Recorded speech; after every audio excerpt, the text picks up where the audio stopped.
Dok, kau faham dok sekarang ni? Duit aku tak ada. Kosong, kosong. Aku pun boleh mampu.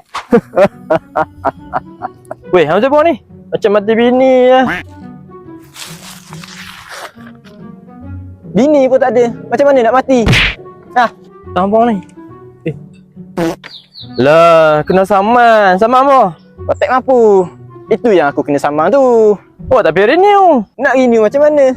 Duit pun tak ada. Kosong, kosong. Semua dah habis. Dah lah, aku suruh renew kat Jimat tak mau. Jimat. Apa bezanya jimat dengan tempat lain? Lah, renew kat Jimat, hang boleh renew dulu banyak kemudian. Boleh buat ansuran dari 3 bulan sampai 12 bulan. Aku abang dah itu, hang tegak. Dok, kau faham dok sekarang ni? Duit aku tak ada. Kosong, kosong. Kalau duit tak ada ini, bukan rotek je mampu. Aku pun boleh mampu. Dak lah ni aku tak faham. Hang bukan tak ada kereta ke? Ya. Lepas tu ni siapa punya? Loh, ni aku punya.